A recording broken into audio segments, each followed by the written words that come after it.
Helen and Janet had been neighbours for 12 years. Every Tuesday morning, they had tea together at Janet's house.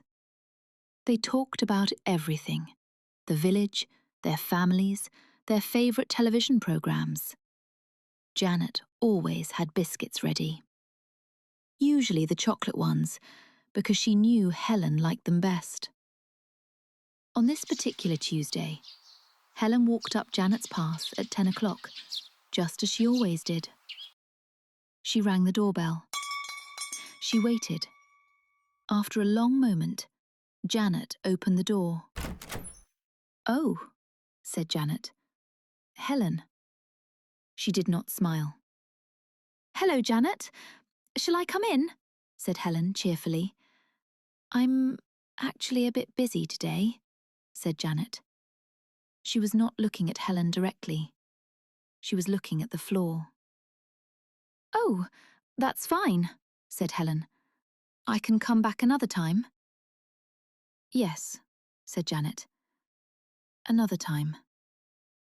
And she closed the door. Helen stood on the path for a moment. She felt confused. That was strange, she thought. Very strange. The next morning, Helen was in her garden. She saw Janet going to her car. "Morning, Janet," she called. Janet looked up. She gave a small wave, but it was quick, hurried. She got into her car and drove away without saying anything. Helen stood holding her garden fork. She felt a cold feeling in her chest. Janet has never done that before. That evening, Helen told her husband, Tom. "She didn't wave properly," said Helen. "She didn't stop to chat. She didn't even look at me properly." Tom was reading his newspaper. He looked up. "Maybe she's just having a busy week," he said. "It's not just today," said Helen. "It's been like this for 2 weeks. She has been different for 2 whole weeks." Tom put down his paper. He could see that Helen was genuinely worried. "Have you done anything to upset her?" he asked gently. Helen thought hard. "Not that I know of," she said quietly. She went to bed that night, but she could not sleep. She kept thinking, "What have I done? What did I say?" On Thursday, Helen went to the village shop. She needed bread and some milk. The shop was small and warm. It smelled of fresh pastries. Helen was looking at the bread when she heard a familiar voice. It was Janet. Janet was talking to the woman behind the counter, Mrs. Davies. Helen smiled and started to walk towards her. But then she heard her own name. "Helen said that, did she?" said Mrs. Davies. "That's what I was told," said Janet. Her voice was low and serious. Helen stopped.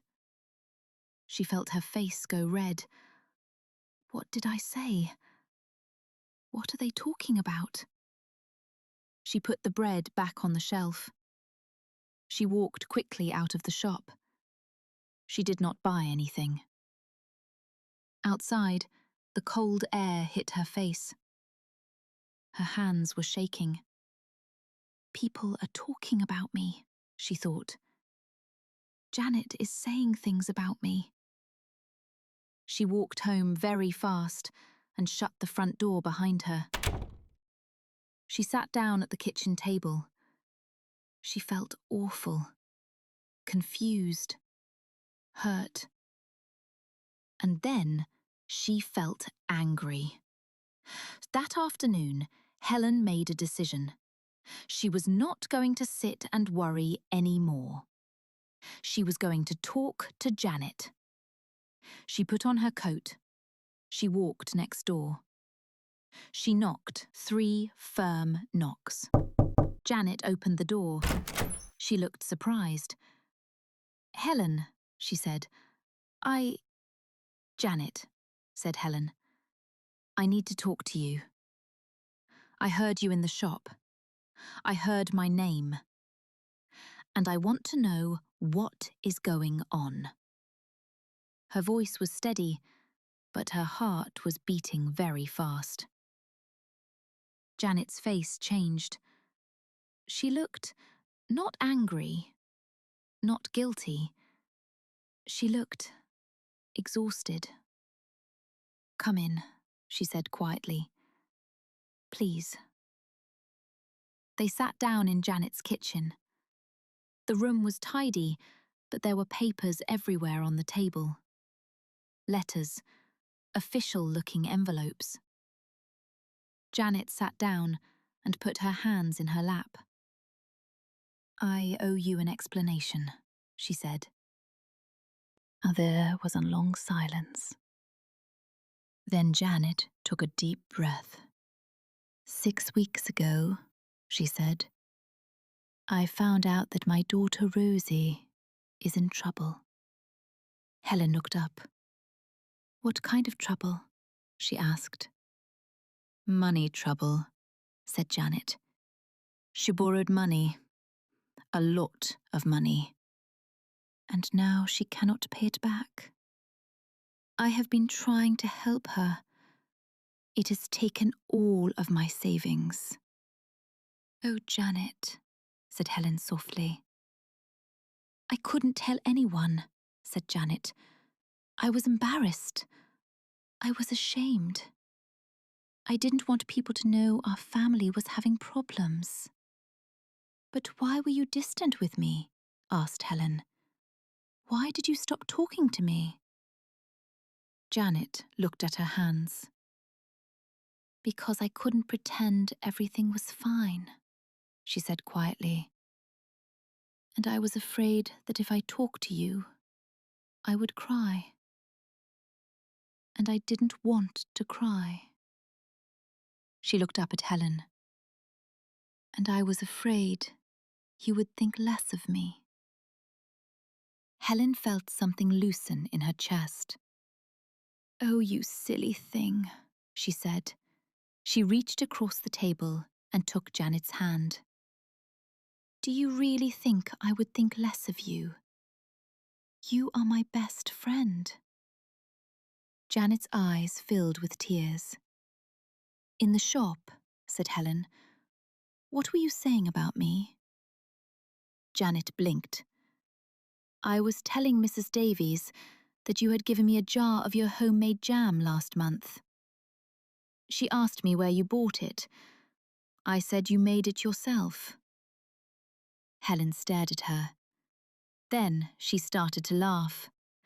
Jam, she said. All of this, and you were talking about jam? Janet laughed too then, a watery, tired laugh. I'm so sorry, she said. I have been dreadful to you. I just didn't know how to say I was struggling. Helen stayed for 2 hours. They had tea. This time, Janet did not have biscuits. She had forgotten to buy some. I'll bring some next time, said Helen. The chocolate ones. Janet smiled. A proper smile. The same one Helen had known for 12 years. Helen told Janet not to worry alone anymore. She helped her look through the letters on the table. Together, they found a number for a free financial advice service. Janet wrote it down carefully in her notebook. When Helen left, it was getting dark. She stood at Janet's door. Same time Tuesday, she said. Same time Tuesday, said Janet. Helen walked back along the path to her own front door. The cold air felt different now. Lighter. She felt relieved. Deeply, completely relieved. And she thought, the things we are afraid to say are often the things that need saying the most. And that is the end of our story, The Quiet Neighbour. What a story! Let's think about what happened. Helen noticed that her friend Janet was acting strangely. She was distant. She was avoiding her. Helen was worried. She thought she had done something wrong. Then there was a moment in the shop, a misunderstanding. Helen thought Janet was saying bad things about her, but the truth was completely different. Janet was struggling with a family problem. She was embarrassed. She was too proud to ask for help. And the moment Helen asked her directly, the whole thing was resolved. How often do we misunderstand the people we love just because we don't ask? I want to ask you something. Think about this question. Have you ever misunderstood someone or been misunderstood yourself? What happened? How did you resolve it? Leave your answer in the comments. I would love to read your stories. And I hope you thought a little bit about the people in your life and whether there is someone you should perhaps call or talk to. If you enjoyed today's story, please give it a like and subscribe to the channel. Thank you for watching through to the end. New stories come out every week on this channel. We look forward to seeing you in the next one. Take care and bye-bye.